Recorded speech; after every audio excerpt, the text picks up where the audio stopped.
All right, so today we're going to be talking about what I mean by consciousness. Consciousness is what?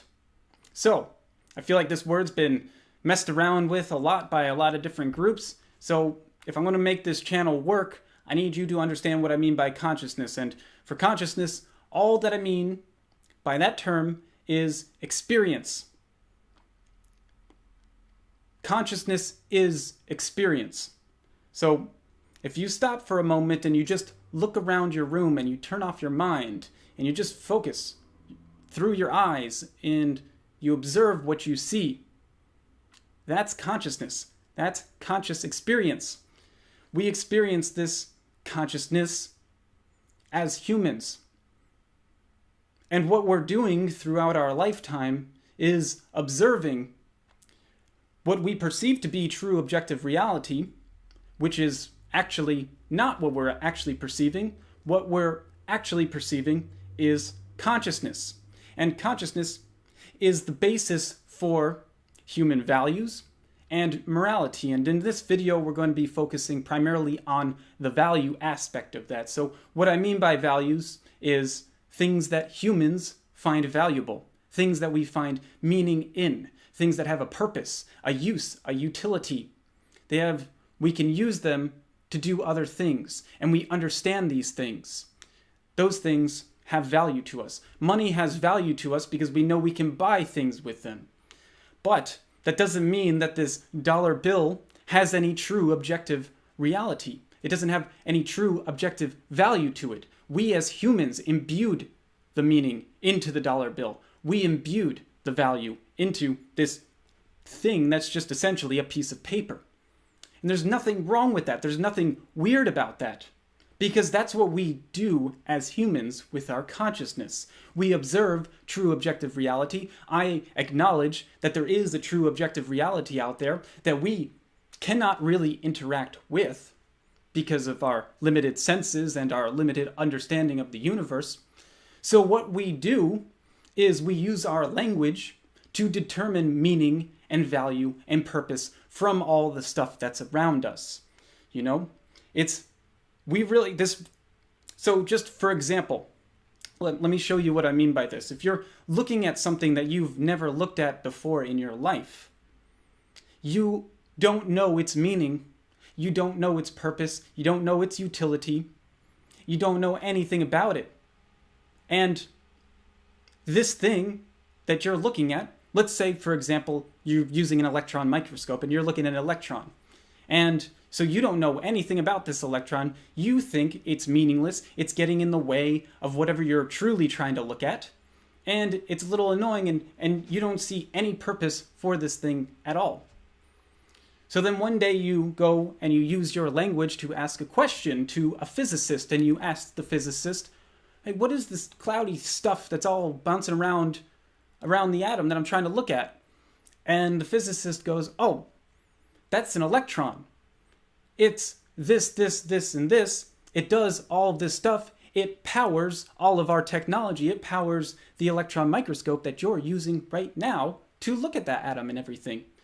And then suddenly, we put a name upon the electron for the individual to understand. So that's the first step.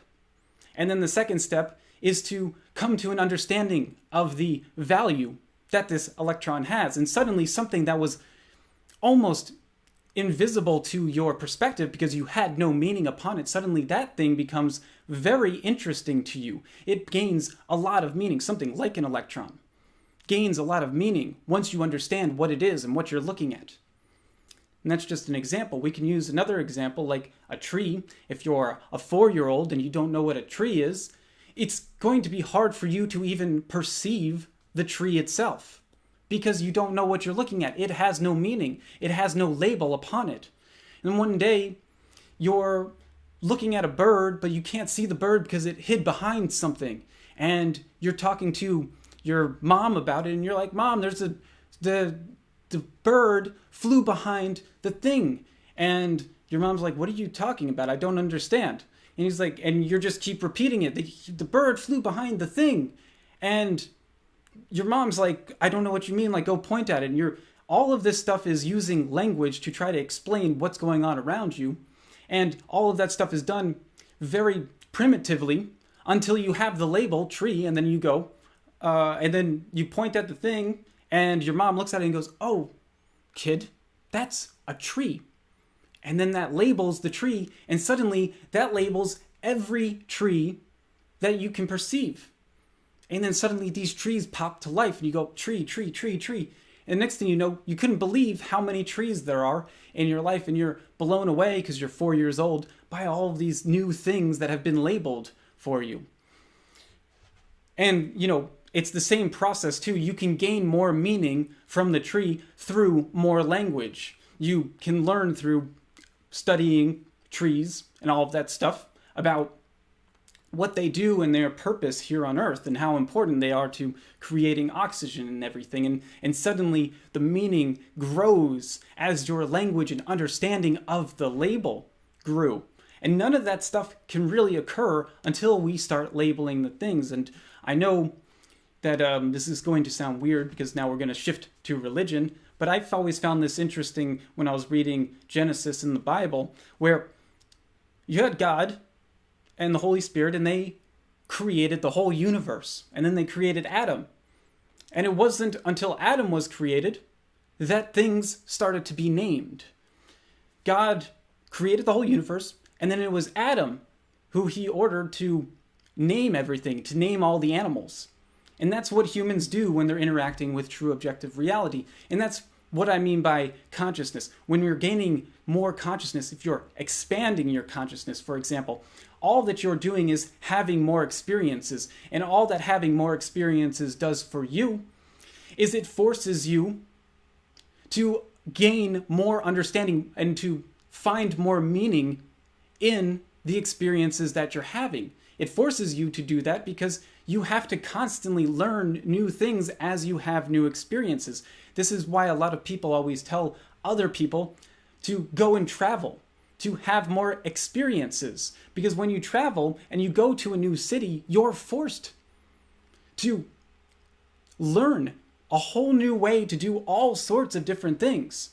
And while for the most part you're doing the same thing when you're in a different city, you're forced to do it slightly differently. You're forced basically to have to pay more attention to what you're doing. Pay more attention, to be more aware, to be more conscious of what you're doing in order to do the things that you want to do. You don't have to be very conscious when you're doing the same thing over and over and over again. Because you're doing the same thing over and over and over again. You habituate that process. And when you habituate something, then suddenly your subconscious mind takes over. You don't have to be as consciously aware of the things that you do because your subconscious mind will take care of that. Your mind that is not conscious, the below the conscious level, will do that stuff. And so you're not gaining consciousness as quickly in those situations where you're doing the same thing over and over and over again.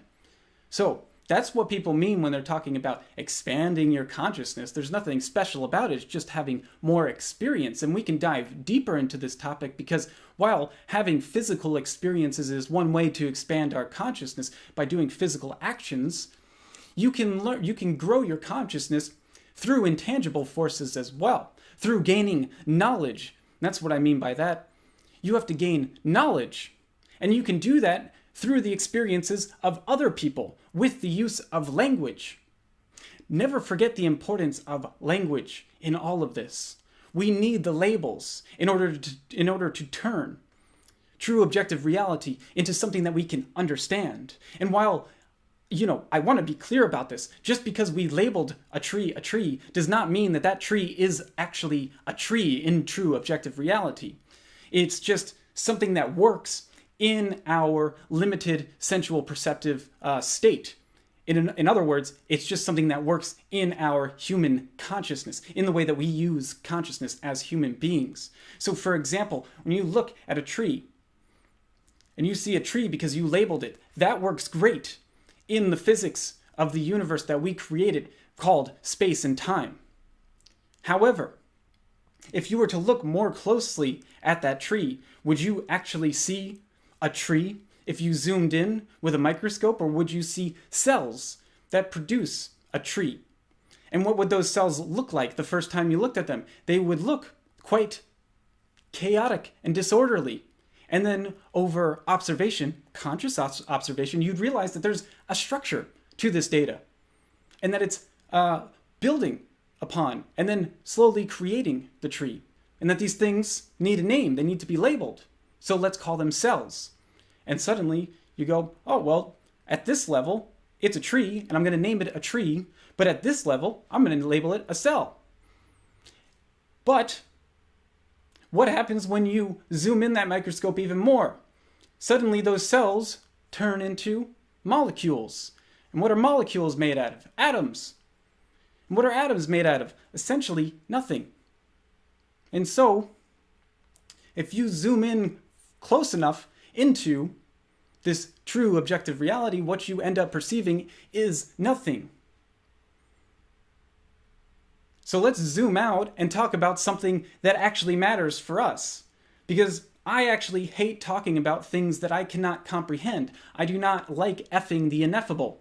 I feel like that's useless in our pursuit of what I call happiness or success. And those things are intermingled because success will bring you happiness, and pursuing things and doing good things, doing things well, and doing as good as you possibly can do is what's going to make you happy. But talking about things that we can never possibly comprehend or perceive at the human level without advanced microscopes and all that stuff, it seems like a waste of time. All we need to truly understand is how our consciousness interacts at the human level. Interacts with true objective reality at the human level. And then we can utilize that as an evolutionary advantage. Use it for success. Accept it as the thing that made us human. As the thing that made us the most effective animal on the face of the earth. It's our consciousness that did that. It's our ability to use language that did that. And all that stuff is tied in together into consciousness. So, as I was talking about before I got diverted, another great way to learn or to expand your consciousness is to gain knowledge. Now, while knowledge is an intangible force, it has more value than any physical object on the face of the earth or in existence. Because knowledge is power. Knowledge is what will tell you how to be successful. And we have the internet. We have access to all of the knowledge on the face of the earth, or all of the knowledge, all of human knowledge, all of human conscious knowledge.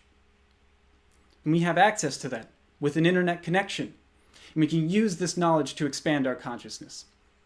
And that's what I teach. And that's what I explain. Because that's what we're doing when we're learning. So I'm going to leave it with this, with learning, which is essentially just the process of taking in information, processing new information, processing. You're not processing random chaotic data structures. You're very rarely actually doing that in human existence. What you are processing is information. Information is formed data structures. It's data structures that have been labeled. It's true objective reality that has been labeled as something. It's not true objective reality. It's just what we accept it. It's what we accept it as. And we take that as information. And we take in that information, and then we process that information. And then we use that information to take action, to apply to apply this new knowledge, to apply our expanded consciousness in the real world. And that's the key. You got to apply it. So you can gain all of this knowledge. Like I said, we have access to all of the human knowledge, all based on the internet, as long as you have an internet connection.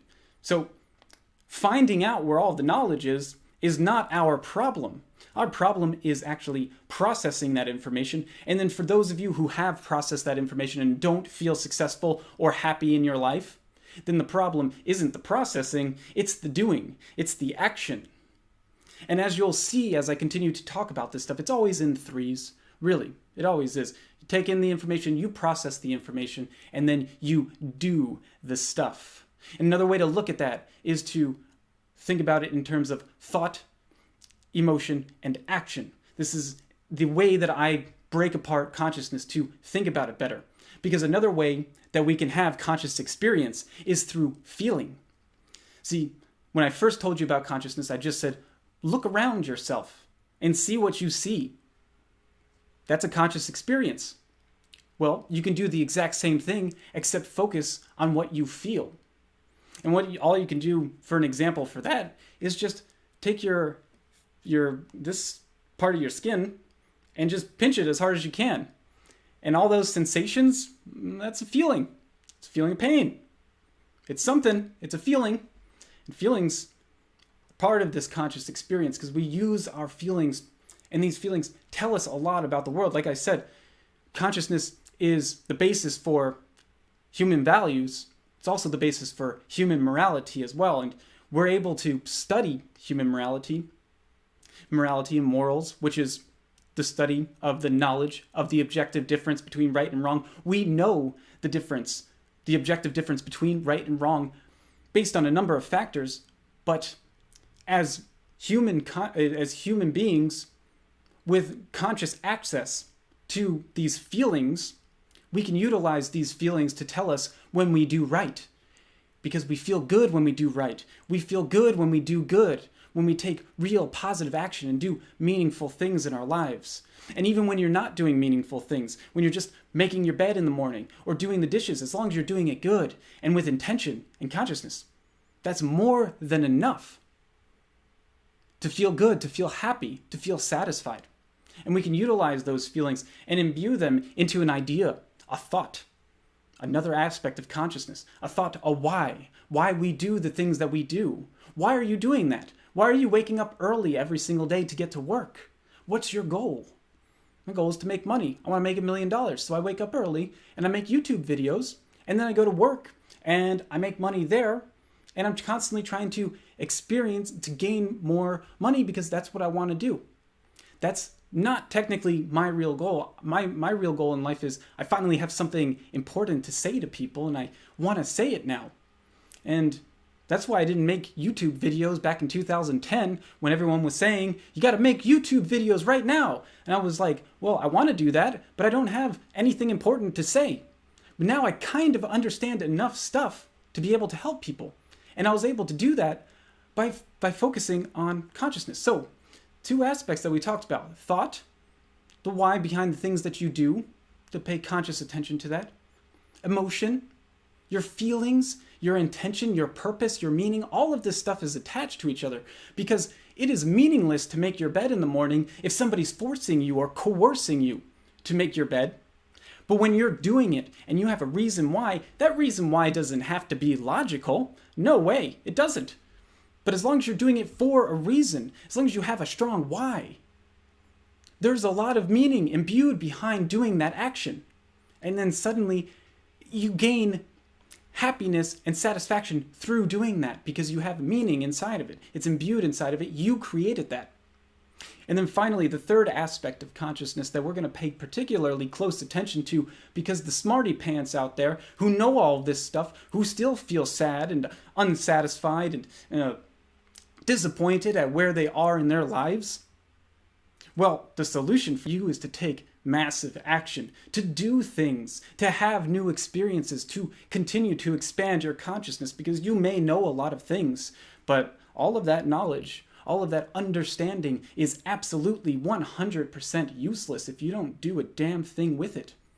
So start doing things. Start applying your knowledge. Find out the fact that maybe, just maybe, what you thought you knew wasn't really true when you actually applied the theory.